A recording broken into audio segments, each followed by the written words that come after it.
Hello everyone and welcome, it's Shanna. Now I have got the felt Cozy Cluck from Nichol Spohr's set, and we've got all the dies here, and I've got some Spellbinder's felt along with some felt that I picked up online, and we're just going to get to die cutting the pieces out for this stitched felt Cozy Cluck. And I'm just going to bring in my Spellbinders and we're going to get set up and we're going to get these pieces die cut out and then we're going to do a little stitching. We won't do it all on camera because it just takes forever, but we'll do a little bit. And I've sped this up to 4 times speed so that we can get through this and be able to get this done. Now I ran it through multiple times hoping that maybe the little holes would fall through, but they didn't. I don't suggest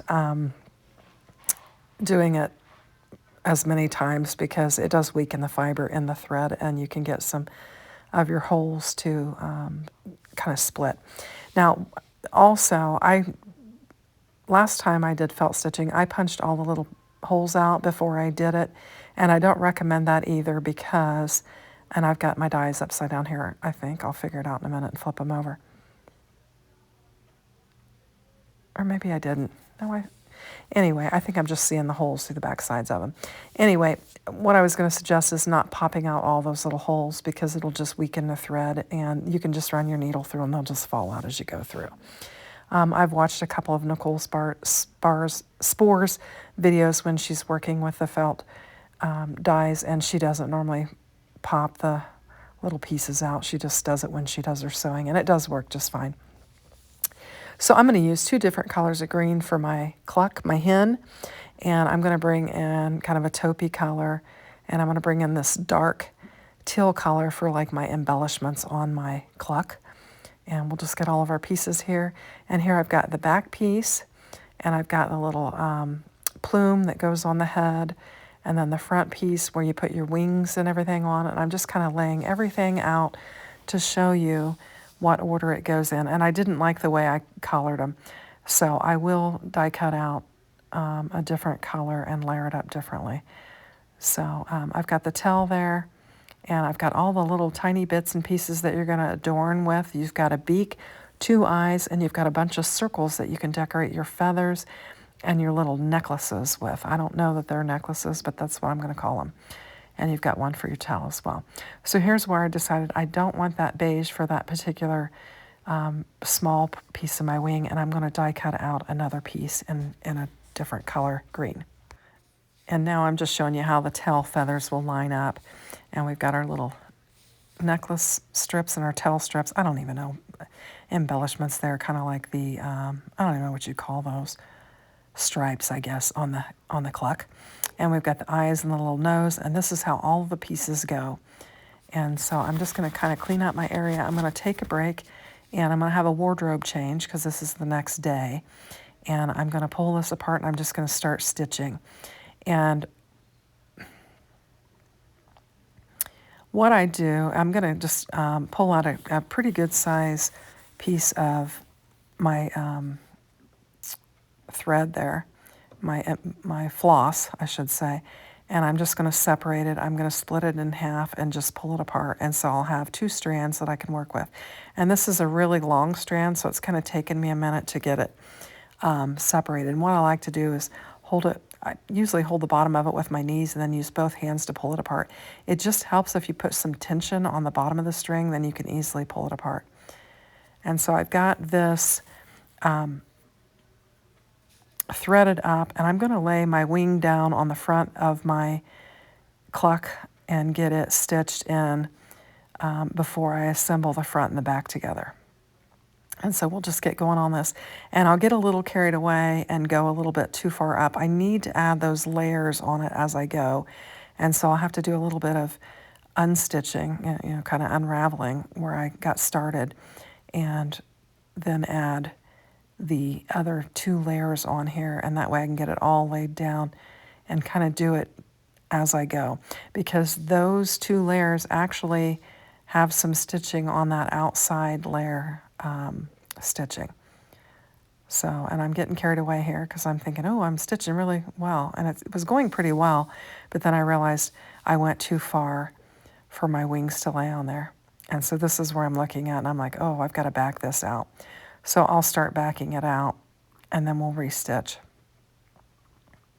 You really need to sit and look at it and think about it before you start in stitching, or you'll get into a position like this where I'm pulling it out and then I'll restitch again.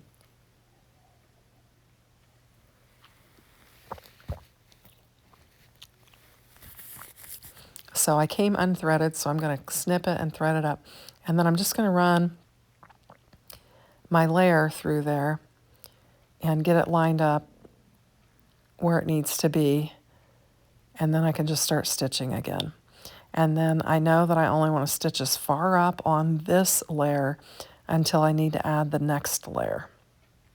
And I've pulled my thread out again. I'll do that multiple times and have to rethread it.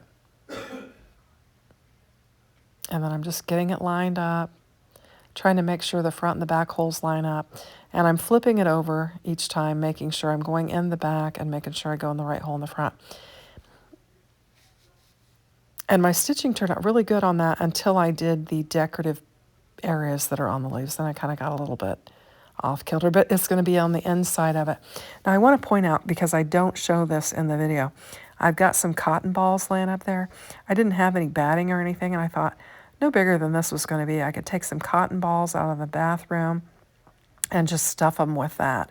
And so that's what the cotton balls are doing laying up there. And I will stuff this cluck with the with those cotton balls. I just kind of pull them apart and so they're not in a big ball, and I kind of spread them out and then I'll fill it in. So there, I've got my layers on there, and I'm putting my thread back in my needle again eventually, and then I'll just work all the way around the outer rim that has all 3 layers on there. And we're doing the stitch where you do a stitch and you skip one, and so you're actually going to go all the way around it twice, and that'll finish it off. And I kind of sped that up, and you can see it wasn't too bad on the back. Now here is the headpiece, and then the tail piece. The headpiece, you can do it one of 2 ways. You can put it in between the 2 layers, the front and the back layer, and stitch it in, or if you get a conference call and you are stitching while you're on the conference call and you're not paying attention to what you do, you can use some hot glue and glue it on the back, which is what I did. I actually had a conference call with a vendor that helps with promotion of products on like YouTube and venues like that. I'm trying to think of what I'm exactly trying to say, to assist with like SEO, and which is search engine optimization, and where you would use certain words and stuff to make your videos more to pop up more frequently on YouTube, and how to best utilize your affiliate accounts and your links and stuff. And so I was on a conference call with that for quite a while, and I was stitching the actual body of the hen or the cluck, and I forgot to add the head feathers to it. And so then once I realized what I did, I just stitched the head feathers and I hot glued them on. Now this is stuffed and everything. It's just too long to do all the stitching. I mean, it does take a while. But I did get everything stitched, and I was really pleased with it. And now I've got these little bits and pieces. I watched Nichol Spohr one day, and she did use hot glue for the bits and pieces. And so I'm doing that for the eyes and the beak. And then I'll try to use some of my regular glues for the little tiny dots that you embellish the wings with. But it didn't stick. After I turned off the camera, I realized it didn't stick. And so I brought the hot glue gun back out, and I added some hot glue to the little bits and pieces, like I'm doing this little necklace here, and then the tail adornment as well. We'll get this laid down. I actually had to stop and leave, and when I came back, I thought, I'm not going to turn that hot glue back on, so I'll just use my regular glue, and it just didn't hold. So you really need the hot glue for these if you're not going to stitch them. You could stitch them.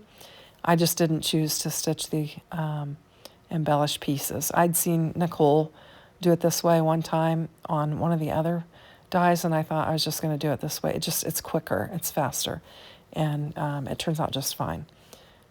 So I'm just adding some glue where it's kind of sticking up, and I bumped my camera, so I apologize for the shaking.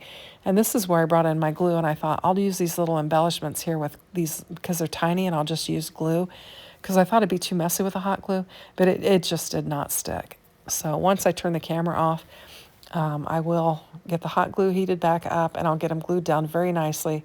I'll actually add an extra layer of these tan colored dots on that second layer there and get them laid down. And then I actually take an alcohol marker and I put little dots on the beige ones, and I take a white jelly roll pen and I put little dots on the eyes of the cluck, and it really adds a lot to it. I'll show it to you in the picture at the end. Hopefully you'll be able to see it. But so I'm bringing my dies back in because I decided I needed some more of those little dots to further embellish everything like I wanted to. So I brought the dark teal in, and I'm going to die cut out some more of those circles, and that'll give me enough to embellish a little bit further.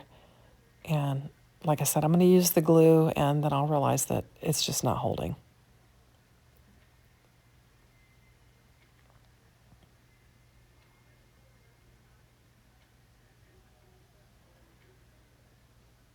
And so there we go.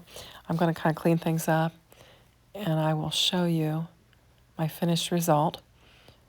And this is it. And it didn't turn out too bad on the back.